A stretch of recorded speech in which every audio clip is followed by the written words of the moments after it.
Tahimik pa. Maga, alas 7. Wala pa alas 7. SM. Doon kami pupunta. Katedral. Lakad lang.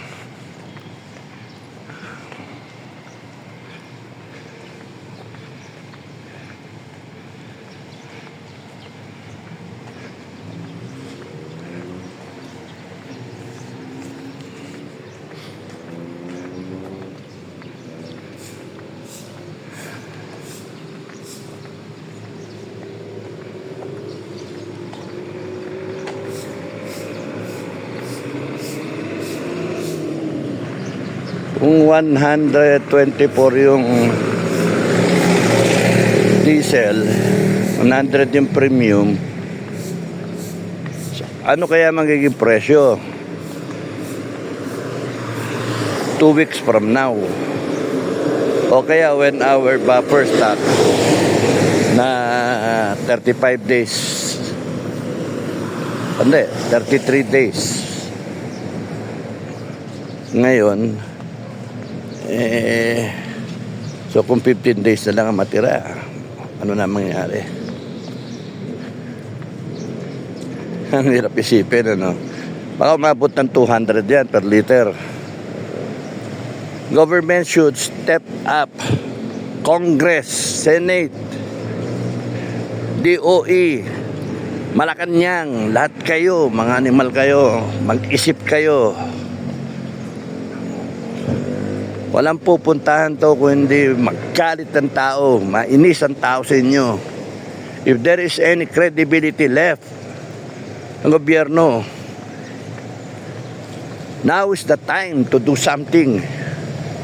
Hindi yung panay politiko, panay eleksyon ang iniisip ninyo, mga animal kayo. We are paying you good money, people's money, taxes. We're paying you properly. Magsarahan yung mga kumpanya, mga Pilipino wala ng trabaho, kayo hindi magsasara. Nandiyan pa yung gobyerno unless napalitan kayo ng taong bayan.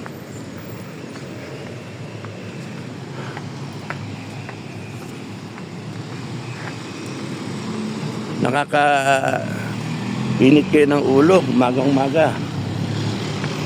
124. Ngayon ko lang nakita yun. Kailan lang? 60 lang yan eh.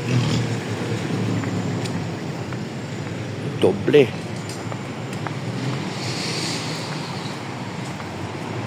Tapos kasalanan ni Netanyahu, kasalanan ni Trump. Hindi, kasalanan nyo. Hindi kayo nag-iisip. Hindi kayo nagwa-war gaming na what if, mangyari ito. Pagka kunyari, meron ba kayong plano? Kunyari, ginera tayo ng China, may involve ang China, inupakan tayo. Tapos, meron ba kayong game plan? Kunyari, yung food production natin, lalong mabaon sa bagyo.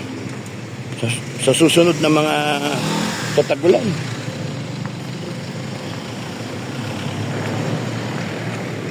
Meron ba kayong game plan kung magkagulo dito sa Pilipinas, sumiwala yung Mindanao? Panay kayong politika kasi. Panay politika, wala namang mangyayari. Panay, paldo-paldo kayo. And you are betraying the Filipino people. God help you guys, kayong mga politiko. God help you. Because the Filipino the people will rise up and deal with you, all of you. Bitayin kayo ng mga tao eh. Okay, yun lang. Maraming salamat.